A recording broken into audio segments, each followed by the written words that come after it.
Imana ishimwe cyane. Reka dushimire Imana. Mwami Yesu Kristo, turagushima ko tugire neza wuguriye Mwami Yesu Kristo buraca kandi nta gucurahiro. Ndakwinginze Mwami, uduhe Mwami Yesu Kristo kora tuzirikana Mwami ijambo ryo nta gucurahiro. Amen. Imana ishimwe cyane ko turamukije amahoro, abandi biri mu mahoro. Imana ishimwe. Mwene so Yosuwa, bandanye tubanze turi indirimbo y'amajana 216. Amajana 216 yavuga ko sinkigomba ubutunzi naho bwo bari nka ngomba kuja mu ijuru mu busho bw'Imana. Igitabo cy'ubwami cyanditswe mwabera, mbega Yesu Mukiza waranyanditsemwo. Mbega izina ryanje riri mu gitabo cy'ubwami waranyanditsemwo. Mukiza mfise ibyaha byinshi nk'umusenyi, ariko Yesu nize y'amaraso yawe. Waransezeranije yuko ibyaha byanje naho byo bagahama bizocika umweru. Nzi ko izina ryanje riri mu gitabo cy'ubwami waranyanditsemwo. Hari umugwa mw'ijuru izuka yangana, urimwo abakijijwe nta kibi kibayo. Maze kuko nogejwe n'amaraso yawe, ndazi ko wanyanditse mu gitabo cawe. Nzi ko izina ryanje riri mu gitabo cy'ubwami waranyanditsemwo. Nzi ko izina ryanje riri mu gitabo cy'ubwami waranyanditsemwo. Yesu nashimwe cyane. Umuririmbyi arabaza, mbega izina ryanje riranditse mu gitabo? Mbega nawe ikibazo nawe kiza kuri we, mbega nawe ubwo izina ryawe riranditse mu gitabo? Ego, ubu ni umwanya, iki ni gihe dufise cyo kurondera gusaba Imana yuko izina ryacu ryoba mu gitabo, muri icyo gitabo cyanditsemo abera. Ngo sinkigomba ubutunzi naho bwo bari inka, ngomba kuja mu ijuru mu busho bw'Imana, mu gitabo cy'ubwami cyanditsemo abera, mbega Yesu Mukiza wanyanditsemwo. Ibyo ni ikibazo bikwiye kubaza, kandi ndazi yuko inyinshi zoboneka mu gihe nimba ugomba kumenya ko Yesu avuze ngo nkunda abankunda, kandi abantu ndi budahumeka bose bazombona. None we nawe wibaza iki? Canke wumva urizeye ko izina ryawe ryanditse mu gitabo cy'ubugingo? Rikaba ari umwanya wo gushaka kubaza. Ego, kuko hari igihe bizohera tutazoshobora kuronka umwanya wo kubaza ikintu na kimwe. Rero ni umwanya wo kwisuzuma kugira ngo uhora hatwarira. Mbega ubwo Yesu yarafashe ikibanza kingana gute muri wewe? Yesu nadufashe cyane. Mbega ubwo twese si ukwirukirana iby'isi cyane, ko si uko ari bibi, ariko ugasanga byaradutwaye umwanya wose wo gukorera Imana. Imana idufashe cyane.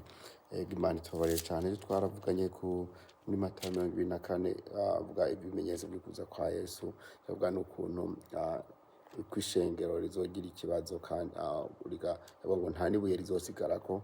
Aravuga yuko harahira umuntu yizera gushika ku iherezo, we niwe azokira. None reka dusome guhera kuri 15. Avuga yuko ni Yesu yavuga ku bimenyetso yabananje avuga ku bimenyetso byo kuza kwiwe, ukuntu ibizobyerekana. Yesu nadufashe bita great tribulation, ukunyiganyiga kw'isi. Yesu nadufashe. Rero kuri 15 turasoma kugera kuri 28. aravuga ati nuko aho muzobonera ca kizira c'ubuyobe bw'ubugesera gihagaze ahantu hera cavuzwe na Daniyeli yavugishwa n'Imana, usoma niyubare. Ico gihe abazoba bari Yudaya baze bahungire ku misozi miremire, uzoba ari hejuru ku nzu ntaze yururutswe no gusahura ibiri mu nzu yiwe, uzoba ari mu mirima ntaze asubizwe inyuma no gusahura umutamana wiwe. Ariko muri iyo minsi abazoba batwaye inda na bonsa bazobona ibara. Kandi muze musenge kugira ngo uruhungo rwanyu ntiruze rube mu rushana canke mw'isabato, kuko muri iyo minsi hazoba amarushwa ahambaye atigeze kubaho kuva mw'itanguriro ry'isi ugashitsa n'ubu, kandi naho ntazokongera kubaho. Kandi iyo minsi ndasubira mu 22, kandi iyo minsi iyitagerurwa ntihorokotse umuntu n'umwe, ariko kubw'abatoranijwe iyo minsi izogerurwa. Ico gihe nihagira umuntu ababwira ati he Kristo ari hano canke ati ari hariya, ntimuze muvyemere, kuko hazokwaduka abigira Kristo n'abigira bavugishwa n'Imana, bakora ibimenyetso bihambaye n'ibitangaza kugira ngo bazimize n'abatoranijwe n'ivyashoboka. Raba ndabibabwiye bitaraba. Nuko nibababwira batehe ari mu bugaragwa ntimuze mujeyo, canke ngo ari haruguru mu mpete ntimuze muvyemere. Nk'uko umuravyo urabiriza iburasirazuba ukabonekera iyo rirengera, niko kuza k'Umwana w'umuntu kuzomera. Aho umuvyimba uri hose niho ibinyakabaka bizokoranira. Imana idufashe cane.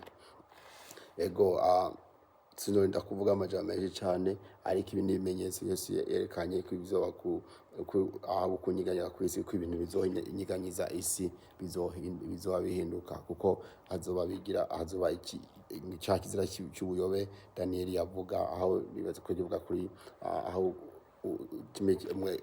antikristo azoganza isi.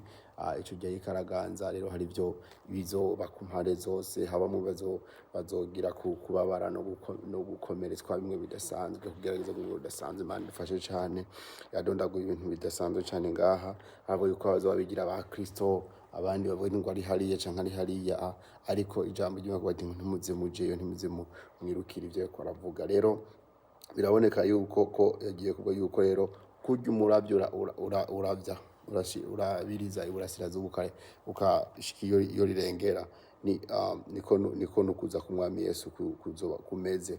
No kuvuga uburavyo nta mwanya muremure ntuvuga ngo ugiye ngo witegure ufate ifoto akanya gatoya gusa ubugiye, niko nukuza k'Umwami Yesu kuzomera. Nta gihe na kimwe dushaka kumenya ni ryarazoze canke bizohera hehe, ariko ibi ndibazo vyinshi ari byinshi dushaka kubona. Abigira bavugishwa n'Imana, bakora ibitangaza kugira ngo ugasanga benshi tugashwa badoka muri iki gihe. Mbere umenga amashengero akomakomeye nahagaze cane gukora ibitangaza bibonekesha amaso, kuko nivyo benshi twirukira. Usanga avuga ati nanye nagiye kwa naka, cyangwa basanga ngo kubera hari umuvugisho mu naka ashaka kuvuga ivyanje, ashaka kunsigurira. Bene novuga yuko muri iki gihe abantu benshi, Imana itubare cane, ni nkaho menga ubupfumu ubu nibwo bugezweho, kuko niko ikibazo gihari nuko ubwo bupfumu uko bukoresha ijambo, ukoresha Bibiliya, ugasanga umuntu agiye ngo ugenda ngo ngiye kwa nakambwira ivyanje. Imana itubabariye cane, ariko byari bikwiye yuko tuja kumenya Imana neza, tukinjira mu ijambo, kuko ibi byose none tuzobibwirwa n'iki tutari mu ijambo by'ukuri? Tuzobibwirwa n'iki tutasoma ijambo ry'Imana neza ngo tube mu ijambo? Kuko Yesu nta kintu na kimwe ngo ntacyo nzoshobora gukora ntibiyakabanga abasavyi banje mvugishe banishime cyane simpaka ngo nakabari wabwirwa nakabari wabwirwa ariko ikintu uhora yagombye ko kidushikako azokitumenyesha. Yesu nashime ngo ufise mpwemu yera ngo mpwemu ngo ngiye kubarungikira ngo umwitse nzobarungikira ngo azokwabira ibiri mu ijuru ngo agenda bibamenyesha ngo kandi azoshika kubamenyesha ukuri kose. Yesu nashimwe cyane. Niyo mpamvu dukeneye mpwemu yera wo kutumenyesha ibi byose bizoshika ngo ndabibabwiye bitarashika kugira ngo mwitegure menye uko mukwiye kwitwa. Yesu nashimwe cyane. Birakwiriye ngo aho muvyimba uri hose niho ibinyakabaka bizokoranira. No kuvuga umuvyimba turawuzi ikintu cyapfuye, rero niho ngo ari ibikoko bimwe bikunda kujya ibintu byapfuye niho bikoranira. Rero twebwe nituri ivyo nidukwiye ko ivyo binyakabaka nidukwiye kugira kandi tukwiye ko imivyimba kugira ngo ivyo bintu nituri kwiye ko imivyimba budukwiriye kuba abakomeye muri Kristo. Yesu nashimwe kuko inyuma y'ubu bugingo hari ubundi bugingo, byose bizovana ukuntu bayeho. Mbega uri hehe uhagaze hehe? Ubwo ntusanga bamaze kuba umuvyimba mu rugendo ruja mu ijuru, ubwo uracyariho. Raba neza yuko kugira ngo ukanure kandi usabe Yesu Kristo umubaze mbega izina ryanje yanditse mu gitabo ritanditsweyo, urabe ko ryandikisha mu gitabo cy'ubugingo. Nanye ndabe ko no kwandika izina ryanje mu gitabo cy'ubugingo, kuko Yesu azohamagara amazina.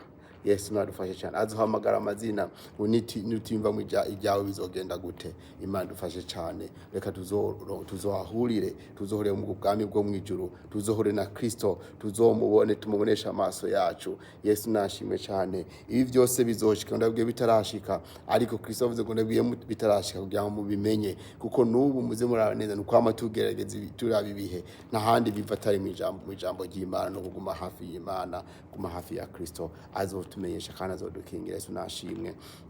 Ego ni byinshi cyane sinagomye kudodagura cyane, ariko nuko umpwemu yera bandanya basigurira, ariko igihe kizoza ntituzokwama turi mu no munezero kandi uzokwama mwayamarira. Uvise ibibazo byose arimo nareme ibibazo byose bizogera igihe bihera byose, ariko bizohera ku muntu yakora Imana neza, ariko ku bantu batakoreye Imana, abatakriye Yesu Kristo nk'umwami n'umukiza mu bugingo bwabo, ivyo bihe umubabaro uzoha ibihe byose. Rero aho nta nsiguro ndende hari, icyo bihari ni kimwe, mbega uri hehe? Uriteguye? Mbega ibihe nibyaza bizogusanga hehe? Witeguye gute? Imana yomfasha, Imana yonzigama, singomba kuzoba mu ivyo bihe byo kubabazwa, maze nzobane nawe ibihe bidashira. Yesu nashimye cyane. Mwami Yesu Kristo, ese icoma by'ukuruka dwakwitegura, ndagomba kwizina ryanje ryandikwe mu gitabo cy'ubugingo. Izina ry'umunsi kurumva ari mu ijambo rya Mwami ryandikwe mu gitabo cy'ubugingo, mu izina rya Yesu Kristo. Kandi duhe kwama turi maso, duhe Mwami kubyuka mu izina rya Yesu. Iki gihe Mwami ndankaho Satani yabise kuruhumye Mwami, ntitubone iby'iki gihe imyitwariko y'isi yaradutwaye, ni byinshi cyane dufise byinshi byo kwishura nivyo, ariko Mwami twari bagiye gikenewe twabijya jambo ryango mwitwararike iby'ubwami bw'Imana no kugoroka kwayo, ibindi byose muzovyongerwa. Tubizomva umenga ngomba kubaho ubuzima, ariko ubuzima bwacu Mwami ngo burahera, ngo ubuzima bwacu ni nk'umunsi, ngo ni bugufi kose ntiburamba, ngo ibinezera byabwo byose birashira. Mwami udahinduka, tugumane Yesu Kristo, nagomba tugumane Mwami Yesu, nagomba yagena tubyukuzo bukoze, twigisha ibyawe Mwami,